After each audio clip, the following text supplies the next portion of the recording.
तो गुलाम साहब थोड़ा अंदर जाते हैं इसके। अगर इतना रियल स्टेट हो रहा है, रिकॉर्ड पे रिकॉर्ड टूट रहे हैं, हाउसिंग की बात कर ले, हालांकि हाउसिंग में फिर अभी सेगमेंट्स में जाएंगे तो चीज़ें अलग हो जाएंगी, बट ओवरऑल पिक्चर की बात कर रहे हैं। ऑफिस का कमाल हो रहा है, रिटेल के नंबर उन्होंने दिए, वेयर हाउसिंग के नंबर आपने दिए, तमाम चीज़ें। ये इसके पीछे का कारण क्या है? मतलब ठीक है इंडिया अच्छा कर रहा है, लेकिन क्या ये जो बिल्कुल एकदम बूमिंग रियल स्टेट दिख रहा है, ये हम ऐसे फेज से गुजर रहे हैं इसलिए ऐसा दिख रहा है? ये पहला रिफ्लेक्शन रियल स्टेट में दिख रहा है? अब इसके जो आफ्टर इंपैक्ट्स आएंगे, जो कि मैं मानता हूं अच्छे होंगे, जो आपके मेरे जीवन को प्रभावित करेंगे, वो अभी देखना बाकी है। तो दोनों चीजें क्यों हो रहा है और इससे फायदा मुझे एज एन इंडिविजुअल क्या होने वाला है? पहले आपके सवाल के पहले पहलू पर नजर डालेंगे कि ये जो क्यों वाला सवाल है उसका जवाब ढूंढने की कोशिश करते हैं कि इस जवाब के लिए मुझे शायद आपको और आपके सामईन को 10-15 साल दर्शक आपके ऑडियंस को 10-15 साल पीछे शायद ले जाना होगा कि ये कोविड से पहले तक, अगर आप उससे पहले के चंद वर्षों पर नज़र डालें, आपको लगातार आपकी इकोनॉमी, देश की इकोनॉमी बेहतरीन ग्रो करती दिखाई दी। मैं जिक्र कर रहा हूँ 2015-16 से 2020 तक का वो जो 5-6 साल थे, आपका स्टॉक एक्सचेंज बूमिंग था, हर तरफ हर सेक्टर परफॉर्म कर रहा था। एक वाहिद सेक्टर था रियल एस्टेट जो नहीं चल रहा था। तो आप यूं समझें कि चाहे जो सेक्टर हो उसमें जॉब ग्रोथ हो रहा है, लोगों की वेल्थ ग्रो हो रही है, सैलरी इंक्रीज हो रहा है, सब हो रहा है, लेकिन लोग मकान नहीं खरीद रहे थे। और वो चीज हर किसी को कंफ्यूज कर रखी थी कि ये क्या हो रहा है, लोग मकान क्यों नहीं खरीद रहे हैं। तो एक तरफ तो ये था कि उससे पहले वाले जो पीक्स थे उसमें अफोर्डेबिलिटी पर बहुत बड़ा सवालिया निशान खड़ा हुआ था। अगर आपको याद हो, ये 2011-12 का जिक्र मैं कर रहा हूं कि जहां पर मकान इतने महंगे हो गए थे। मुंबई जैसे शहर में हम जब अफोर्डेबिलिटी इंडेक्स देखते हैं, जिसमें अगर हम ये समझ लें कि आपकी हाउस होल्ड इनकम एक्स है, तो उसके सामने टिपिकली 5x में आपको मकान मिलना चाहिए। लेकिन मुंबई जैसे शहर में ये अफोर्डेबिलिटी इतनी खराब हो चुकी थी कि शायद आपको 90% तक के अनअफोर्डेबल हो चुका था, कि जहां आपके लिए मकान खरीदना दोभर नामुमकिन था। उसके बाद ये एक दौर आया जहां पर मकानों में, रियल एस्टेट में इतनी गिरावट देखी गई कि कोई खरीद ही नहीं रहा था, क्योंकि हर कोई यही चाह रहा था कि और मकानों की कीमतें गिरे, उसके बाद हम मकान खरीदें। फिर कोविड आया। कोविड के बाद हर चीज अचानक यूं लगी कि शायद अब तो रियल एस्टेट की फातिहा पढ़ ली जाए कि रियल एस्टेट खत्म हो चला। लेकिन उसके दूसरे और एक नया ही पहलू रियल एस्टेट का दिखाई दिया, जब लोगों ने अचानक, और उसको आप चाहे जो भी उससे आप नतीजे अखज़ करें कि लोगों को लग्जरी की इंपॉर्टेंस पता चली, या कोविड के कारण लोगों ने मकान खरीदने शुरू किए, जो मैं उससे इत्तेफाक नहीं रखता, लेकिन ये तो फिर लोगों ने मकान, एक मिनट मैं रोकूंगा। आपने कहा आप उससे इत्तेफाक नहीं रखते, लेकिन आज तक की तो अंडरस्टूड थ्योरी यही है कि लोगों को बड़े घर की कीमत पता लग गई, लोगों को लगा कि भाई घर चाहिए, घूमने फिरने से ज्यादा जरूरी घर है। आप कह रहे हैं मैं इत्तेफाक नहीं रखता, तो फिर आपकी थ्योरी क्या है? हमारा ये समझना है कि जो कोविड या कोई भी महामारी कह लें, ये 100 साल में एक बार आती है, और ये लोग सब जान चुके हैं कि अगले 100 साल तक नहीं आना। तो अब अगर अगले 100 साल तक नहीं आ रही है, तो क्या कारण है? आपको एक एक्स्ट्रा बेडरूम चाहिए। तो ये जो एक तरह का माहौल तैयार किया गया है, मैं उससे सहमत नहीं हूं, क्योंकि एक ओवरऑल देखिए, लोग उमूमन काफी हद तक वो फोमो की तरफ चल पड़ते हैं, फियर ऑफ मिसिंग आउट। एक जो कंटेंट, एक जो एयर तैयार की जा रही है, वो हम आप जैसे लोग, मीडिया जैसे लोग, वो लोगों में एक तरह का एक व्यवहार क्रिएट कर देते हैं कि भाई आपको खरीदना है। तो ये, इससे मैं इत्तेफाक नहीं रखता, क्योंकि वो लॉजिकल नहीं है। अगर कोई ये कहता कि कोविड ने आपको सिखाया कि लग्जरी क्या चीज़ है, अरे क्या हमें कोविड से पहले लग्जरी का इल्म नहीं था? सवाल खड़ा होता है। ये कोविड ने आपको सिखाया कि आपको एक एक्स्ट्रा बेडरूम की जरूरत है, क्यों उससे पहले नहीं थी? अगर कोविड के कारण मेरे सडनली क्या मेरे पॉकेट्स डीप हो गए? क्या कोविड ने मेरे जेबों में ऐसी रकम भर दी कि मैं अब जाके लग्जरी मकान खरीदूं? ये लॉजिक नहीं है। और इस चीज को अगर किसी कारण यूज किया जा रहा है, एडवर्टाइजिंग के तौर पर, कैंपेन के तौर पर चलाया जा रहा है, लोगों में ये सेंस डाला जा रहा है कि भाई आपको मकान खरीदना चाहिए क्योंकि आप कोविड से गुजर चुके हो, तो मकान खरीदो। तो एक वो फेस था जहां पर एक वेंजेंस के साथ लोगों ने कुछ खरीदारियां की, कुछ लोगों ने टूरिज्म की तरफ ध्यान दिया, और बहुत सारी चीजें हुई। लेकिन मकान खरीदना उस फहरिस्त में नहीं आता कि सडनली मकान खरीदना मतलब तो हुआ क्या कि वहीं पर उसी चीज को मैं समझा रहा था कि वहीं पर ये था कि उससे पहले 7-8 साल तक लोगों के पास वेल्थ जमा हो रही थी। हमने जिक्र किया 2015 से 2020 के दौरान वेल्थ क्रिएट हो रही है, सैलरीज इंक्रीज हो रही है। और अगर आप इस चीज को दोबारा दोहराएं, ये वो दौरान था जब 2021 में गवर्नमेंट ने इंटरेस्ट रेट्स लो करना शुरू किया और हिस्टोरिकली भारत के हिस्ट्री में पहली दफा 6.5% का होम लोन आपको दस्तयाब हुआ। तो ये सारी चीजें इकट्ठा हो रही थी।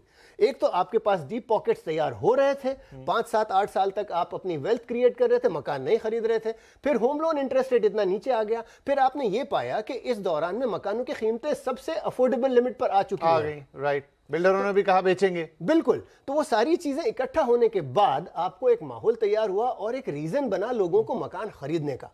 अब ये हुआ कि उस समय अगर आप, चूंकि हम डेप्थ में नहीं जा रहे, लेकिन अपर एंड पर ही फोकस ज्यादा रहा क्योंकि डेवलपर को लगा कि लग्जरी, और वो कहानी बहुत अच्छी तैयार हुई कि कोविड के बाद हर शख्स लग्जरी चाहता है, तो वो कहानी के कारण लोगों ने लग्जरी खरीदना शुरू किया और वो चल रहा है, अब तक चल रहा है। और वो चीज़ एक चिंता का विषय है जो हम आगे डिस्कस करेंगे।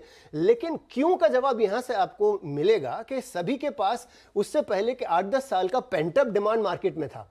अभी अभिषेक ने आपको एक नंबर बताया, वो टॉप के शहरों में 5 लाख जो मकान बिके, आपके लिए उन 2015 से 2020 के दौरान 2 से 2.5 लाख मकान बिकते थे। मार्केट आधे रफ्तार पर चल रही थी, तो वो सारा पेंटअप डिमांड तो था। हर साल दर साल कोई 2 लाख, कोई 2.5 लाख जो मकान खरीदे बेचे जा सकते थे वो नहीं बिके। वो लोग तो मार्केट में थे।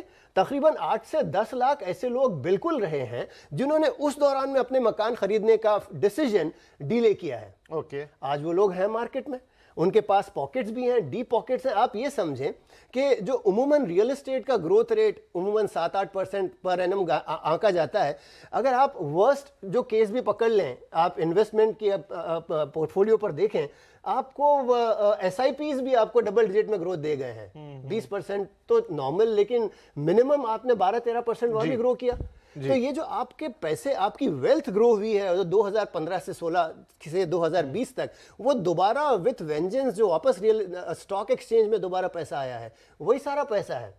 हम आज जब स्टॉक एक्सचेंज हमारा पीक्स को छू रहा है, तब ये सवाल खड़ा होना चाहिए जो रियल एस्टेट में भी हो रहा है कि कौन मकान खरीद रहा है, वही लोग तो खरीद रहे हैं जो स्टॉक भी खरीद रहे हैं। तो लोगों के पास इफरात है, इफरात मतलब बहुत ज्यादा पैसा है, क्वांटिटी में पैसा है, और वो यहाँ आया है। और जैसा मैंने बताया, एक ह्यूज पेंटअप डिमांड था जो कोविड से पहले तकरीबन 7-8 साल तक लगातार बढ़ता चला जा रहा था। आज वही लोग हैं जो मकान खरीद रहे हैं। ये तो हुआ आपके सवाल का पहला पहलू। दूसरा ये है, आप भी हैं, आप बोल सकते हैं। नहीं, मेरा ख्याल है मैं दूसरे पहलू पे दोबारा आ जाऊंगा। चलिए, I am sure he is feeling left out. Over to you. No, sorry. तो इसमें हम थोड़ा ऐड कर दें तो गुलाम जिया साहब, मतलब ये एक थ्योरी चलती थी कि भाई वो कोविड ने सबका दिमाग बदल दिया, सबको घरों की अहमियत समझ में आ गई, अब सब घर खरीद रहे हैं। गुलाम साहब ने कहा कि नहीं, ये एक पहलू हो सकता है, लेकिन इसके पीछे और भी कि वो इतने साल की पेंटअप डिमांड, लोगों के पास पैसा जमा हो गया था। मेरा भी ये मानना है कि उसके बाद से लगातार वही लोग मेजॉरिटी में घर खरीद रहे हैं। एक वक्त आया था जब गुलाम साहब ने जिसका जिक्र किया कि वो 6.5% का इंटरेस्ट रेट मिला, बहुत सारी राज्य सरकारों ने ड्यूटीज वगैरह थोड़ी कट कर दी, डेवलपर ने भी कहा कि भाई माल बेचना है तो उस समय अफोर्डेबल मिड सेगमेंट भी चले, लेकिन उसके बाद जो लग्जरी है वही चलता रहा, वो अभी तक चल रहा है, वही नंबर हम गिनाते रहते हैं। अब मुझे लगता है, ये मेरा अपना मानना है, सर का अपना एक उसमें नजरिया था कि ये वो लोग हैं जो हमेशा से घर खरीद सकते थे लेकिन नहीं खरीद रहे थे, उनको लग रहा था काम चल रहा है। कोविड में जब एक छत के नीचे सबको रहना पड़ गया तो शायद वो समझ में आया, तो लगा होगा कि 3 का 4 कर लें, 4 का 5 कर लें, जैसा भी जो भी मकान है BHK के पॉइंट ऑफ व्यू से। लेकिन उसके आगे की चीज की 1 साल बिक गया, 2 साल बिक गया, 3 साल उस थॉट के साथ बिक गया, लेकिन वो तो रुकने का नाम ही नहीं ले रहा है। तो क्या ये सिर्फ एक साइकिल है, जब चल गई है तो मोमेंटम जब तक पूरी तरह खत्म करने के लिए 50 रोड़े नहीं आएंगे तब तक रुकेगा नहीं, या 2026 में भी हमें यही होता हुआ दिखेगा और अगला ईयर अंडर हम करेंगे तब भी यही बात करेंगे? तो मेरा ये मानना है कि कोविड का इससे कोई लेना देना नहीं है, हमेशा ही होता है, but that only added a bit of FOMO as Gulam said, but इसमें रेरा इन्वॉल्व है। आज बायर को लगता है कोई डेवलपर के पीछे खड़ा है डंडा लेके, तो रेरा को सबने गाली दी शुरू में, अब सब तारीफ कर रहे हैं कि now it added consumer confidence कि कोई है जो आग दिखा सकता है तो मैं घर खरीद सकता हूं खड्डे में भी. I can buy an under construction apartment. So that added a lot of home buyer confidence. Second, lot of wonderful startups came in this period जो आपको बहुत डेटा दे रहे हैं, जो आपको घर पे पजामा में बैठे बैठे आप लैपटॉप पे देख सकते हो घर कैसा दिख रहा है. जो आपको पहले, अगर आपको अपना वीक समझो 10 घर देखने हैं, you have to spoil 10 weekends. Now you can sit in your house, आप देख सकते हो घर इधर ऊपर नीचे दाएं बाएं, जैसे अमेजोन पे दिख रहा है. Right right. बहुत कुछ चेंज हो गया लास्ट 10-15 साल में, और अब तो और बहुत कुछ चेंज होगा. So I think this whole cycle is a combination of developer की बैलेंस शीट इंप्रूव होना, उनके पास पैसा आ गया, आईपीओ से आया या डेट से आया या लो इंटरेस्ट रेट से आया या सेल से आया, कंज्यूमर का कॉन्फिडेंस बढ़ा, plus pent up demand of course. I think COVID का सिर्फ एक ही फायदा था, मतलब amongst all the bad things COVID did, that it added a sense of urgency. And second, जो आज भी हिंदुस्तान में 2 बेडरूम सबसे ज्यादा बिकता है, वो शायद 3 की तरफ बढ़ना शुरू हो गया. अभी भी 3 तक पहुंचा नहीं है, शायद 1.25-2.5 तक ही पहुंचा है. But I think that is what COVID added. उसके अलावा कोविड को कोई भी मैं रिस्पेक्ट दूंगा नहीं. It was all doings of the government, the people and the developers and the banks probably. We have done what real estate is today. COVID has done nothing. It only added FOMO.